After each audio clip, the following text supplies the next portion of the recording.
आइए देखते हैं, मजा आएगा। अभी मजा आएगा ना भिड़ो। आप पर आरोप तो यही लगेगा कि आप तो पूरी तरह एंटी बीजेपी, एंटी संघ, एंटी गवर्नमेंट। ये सरकार दबाती है क्या? क्या आंदोलन को दबाया गया, डराया गया और खत्म होने के बाद क्या अभी भी डराया जा रहा है? हमारे साथी अंकित भारद्वाज, जिनको हम लोगों ने ईस्ट जोन का और नॉर्थ ईस्ट जोन का इंचार्ज बनाया है, उनका इंस्टाग्राम और फेसबुक अकाउंट सस्पेंड कर दिया गया था कि वो सौरभ दास के घर में एक यूट्यूबर घुस गया था, बता रहा था कि लाखों का रेंट है। जब आपको एलिगेशन लगाने होते हैं, जब आपको एक झूठा नैरेटिव फैलाना होता है, तो आप जो मन में है वो बोलते हैं। मतलब आप किस हद तक गिरेंगे? हर चीज की एक लेवल होता है, हर सवाल का भी एक लहजा होता है, एक तरीका होता है, एक डिग्निटी होती है। वो हम डिग्निटी कब तक लूज करने दे सकते हैं और कब तक हम इस तरह के लोगों को एंटरटेन करेंगे? लेकिन ये जो आरोप लगे कि इस आंदोलन की फंडिंग कहां से हुई, सीजेपी को इसके लिए पैसे कहां से मिले, इस पर आपका क्या कहना है?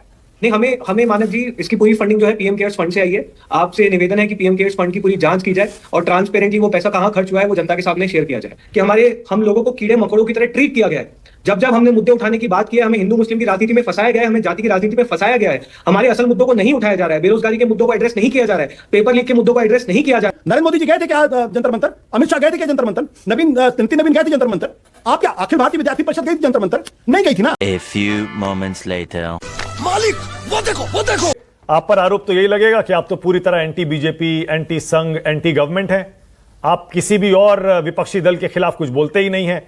तो आप ये जो प्रेशर ग्रुप बनेंगे, ये सिर्फ सरकार पर ही प्रेशर बनाएगा या फिर जो ऑपोजिशन पार्टीज की गवर्नमेंट है उन पर भी प्रेशर बनाएगा? नहीं मानव जी, अभी केंद्र में सरकार किसकी है? 21 राज्यों में सरकार किसकी? 21 मतलब इनफैक्ट अगर मैं इंडिया अलायंस को और ऐड कर लूं तो 21 से ज्यादा राज्यों में सरकार किसकी है? भाजपा की सरकार है, भाजपा के अलायंस की सरकार है। तो बहुत ही नेचुरल है, जब हम लोग सरकार से सवाल करेंगे तो एक हायर प्रोबेबिलिटी है कि उसमें बीजेपी से सवाल किया जाएगा। बात तो सही है। जो जंतर मंतर का आंदोलन था वो केंद्र सरकार के खिलाफ आंदोलन था, उसमें केंद्र सरकार कटघरे में थी। और अगर भाजपा की सरकार है तो बिल्कुल से भाजपा पे सवाल किए जाएंगे। आरएसएस अगर बीजेपी की एक एलाय है, एफिलिएट है, तो बिल्कुल आरएसएस से सवाल किए जाएंगे, क्यों नहीं किए जाएंगे? लेकिन इसका मतलब ये नहीं है कि हम बाकी सरकारों से सवाल नहीं कर रहे। इस समय जब हम बात कर रहे हैं तो झारखंड में हमारा डेलीगेशन वहां पे मौजूद है, पहले दिन से वहां पर मौजूद है। हम लोग जो भी चीजें जंतर मंतर पे सीखे हैं वो उन लोगों के साथ शेयर कर रहे हैं, लगातार उनसे बातचीत कर रहे हैं, उनसे समझ रहे हैं, उनके मुद्दों को सपोर्ट कर रहे हैं। यही नहीं, अभी और सुनिए। तो इसमें तो मेरे को लगता नहीं कि कहीं भी किसी भी प्रकार का कोई सवाल है कि किसी एक पर्टिकुलर पॉलिटिकल पार्टी को टारगेट करेंगे या सरकारों से सवाल करेंगे। लड़ाई सरकारों से है तो बिल्कुल से जो भी सरकार में होगा, जिस भी राज्य में होगा, उनसे सवाल किया जाएगा। कैसी लगी आगे स्वाद? पहले अनंत विजय, अनंत हाँ कुछ कहना चाह रहे हैं, कुछ पूछना चाह रहे हैं तो कह दीजिए। एक बार जो राजनीति की टोपी पहन लेता है वो टोपी उतारना बहुत मुश्किल होता है। और आशुतोष रांका ने राजस्थान में आम आदमी पार्टी की राजनीति की टोपी पहनी हुई है। ये वीडियो है, इनके ट्विटर हैंडल पे है, मार्च में है, अरविंद केजरीवाल जी के साथ मिलते हुए इनके फोटो हैं और इन लोगों ने कभी छुपाया भी नहीं इसको। अरे कहना क्या चाहते हो? अरविंद केजरीवाल जी पहले क्या करते थे कि सत्ता से हम दूर रहेंगे, हम कभी राजनीति में नहीं जाएंगे, बच्चों की कसम खाते हैं, आदि आदि तमाम प्रकार की चीजें वो कहते रहे। और जिस चीज को उन्होंने मना किया वो सारे काम उन्होंने किए। भ्रष्टाचार के आरोप उन पर लगे, बड़ी बड़ी गाड़ियों पर चले, बड़े बड़े घर लिए, विलासितापूर्ण जीवन जीते हुए लोगों ने उनको देखा। तो ये सारी चीजों का निषेध उन्होंने अपने आरंभिक दिनों में किया था ताकि जनता को अपनी ओर लाया जा सके। मस्त जोक मारा रे, ये हंस रहे हलकट हंस।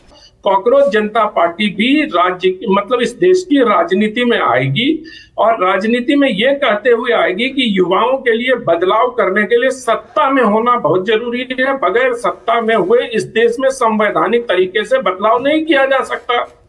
तो ये मैं जो अभी देख पा रहा हूँ, कोई दिक्कत तो नहीं है ना इसमें? आपको तो इसमें कोई आपत्ति नहीं है ना? बिल्कुल नहीं है। और भारत का संविधान इन सबको ये करने का अधिकार देता है और इनको करना भी चाहिए। क्योंकि प्रेशर ग्रुप बन के क्या होगा ना, प्रेशर ग्रुप इनका प्रेशर फिर सेलेक्टिव हो जाएगा। जैसे अभी झारखंड में उतना प्रेशर नहीं दिखाई दे रहा है जितना प्रेशर यहाँ दिखाई दिया।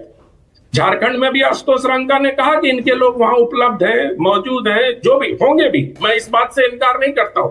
लेकिन जिस प्रकार की सक्रियता जंतर मंतर वाले आंदोलन में कॉकरोच जनता पार्टी की दिख रही थी, उस प्रकार की सक्रियता झारखंड में नहीं दिखाई दे रही है। अभी बदत है भाई, अभी बदत है। अब इतना एक्चुअली हम लोग सोचते नहीं है जितना शायद आप लोग सोच रहे हैं कि कुछ सालों बाद हम ये करेंगे वो करेंगे। We want to keep it one step at a time. अभी के लिए जो प्रायोरिटी है वो हमने बहुत ओपनली लोगों के सामने रखी है। हम लोग चाहते हैं कि लोगों के साथ मिलकर एक रिफॉर्म्स एजेंडा बनाए और फिर उस रिफॉर्म्स एजेंडा को एक इंडिपेंडेंट पॉलिटिकल प्रेशर ग्रुप की तरह पुश किया जाए। अच्छा, ये सरकार डराती है क्या? ये सरकार दबाती है क्या? क्या आंदोलन को दबाया गया, डराया गया, और खत्म होने के बाद क्या अभी भी डराया जा रहा है, धमकाया जा रहा है? देखिए, ये तो सवाल मेरे को लगता नहीं मानव जी अभी भी होना चाहिए। तो मतलब इसके इतने सारे एग्जाम्पल्स हैं, इतने सारे इंस्टेंसेस हैं कि मैं अभी गिनाना स्टार्ट करूंगा तो आपका शो छोटा पड़ जाएगा। गजब बेइज्जती है। मतलब अभी कल ही मैंने अपना इंस्टाग्राम अकाउंट जब चेक किया तो मुझे पता पड़ा कि मेरे 4 या 5 ऐसे वीडियोस जो मतलब जिसमें कुछ भी कंट्रोवर्शियल नहीं था, उन वीडियोस को इंडिया में रेस्ट्रिक्ट किया गया। उन वीडियोस को, उसमें एक वीडियो में सोनम जी को जब जबरन उठाकर लेकर जाया गया था, उससे जस्ट पहले मैं गाड़ी से रास्ते में आ रहा था और मुझे रोका गया था, उस बारे में वीडियो हुआ था।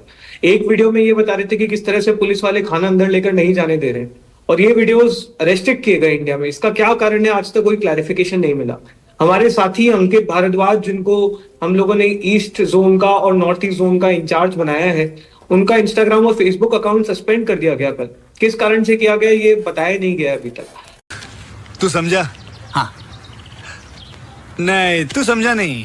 सौरभ के कितने सारे पोस्ट रेस्ट्रिक्ट किए गए हैं, किस कारण से किए गए हैं अभी तक बताया नहीं गया।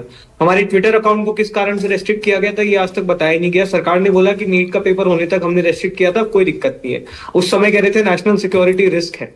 हमारे प्रोटेस्टर्स को दिल्ली में जंतर मंतर पर पीटा गया, दीपके पर इंक फेंकी गई, जयपुर में उसके साथ मारपीट हुई, कल नेहा जब वहां पर रांची में मौजूद थी उन पर इंक फेंकी गई।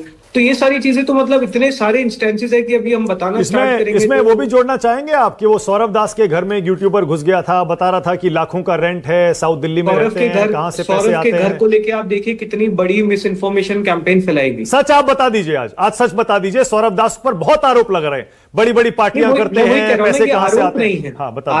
आरोप जब होते हैं तो आपके पास कुछ फैक्ट्स होते हैं। हाँ, जब आपको एलिगेशन लगाने होते हैं, जब आपको एक झूठा नैरेटिव फैलाना होता है, तो आप जो मन में है वो बोलते हैं। सही पकड़े हैं आप बोलेंगे कि 10 लाख का रेंट है, 20 लाख का रेंट है, 30 लाख का रेंट है।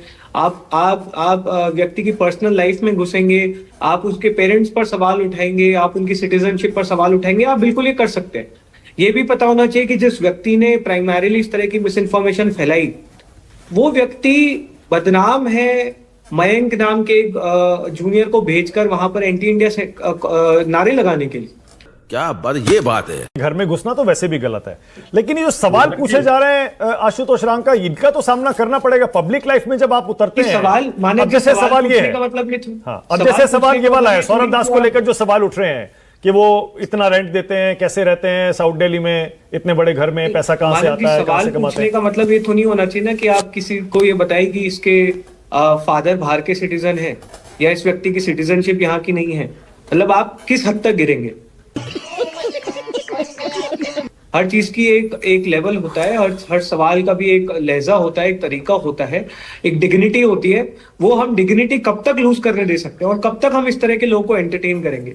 सवाल तो आप लोग भी हमसे पूछ रहे हैं, हम उन सवालों का जवाब भी दे रहे हैं, लेकिन we have to draw line. अच्छा, आपकी तो फंडिंग के, आपके तो ये जी, आप पर तो ये भी आरोप लगे पढ़े लिखे लोगों जैसी बातें करना चाहते हैं तो वो हम बिल्कुल करेंगे और हम हर उस सवाल का जवाब देने के लिए तैयार हैं। लेकिन अब आप जब किसी की पर्सनल लाइफ पे इस तरह के अटैक्स करेंगे, आप बिलो द बेल्ट इस तरह की बातें करेंगे, तो कब तक हम इस तरह की चीजों को एंटरटेन करेंगे। अच्छा, हमने पिछले कुछ सालों में लेवल इतना गिरते हुए देखा है, जहां पर गाली गलौज को लेजिटिमाइज किया गया है, जहां पे इस तरह की बेहूदगी को लेजिटिमाइज किया गया, but that has to stop now. जनता को आप मूर्ख समझना बंद कर दीजिए। लेकिन ये जो आरोप लगे कि इस आंदोलन की फंडिंग कहां से हुई, सीजेपी को इसके लिए पैसे कहां से मिले, इस पर आपका क्या कहना है? नहीं, हमें मानव जी इसकी पूरी फंडिंग जो है पीएम केयर्स फंड से आई है। आपसे निवेदन है कि पीएम केयर्स फंड की पूरी जांच की जाए और ट्रांसपेरेंटली वो पैसा कहां खर्च हुआ है वो जनता के सामने शेयर किया जाए।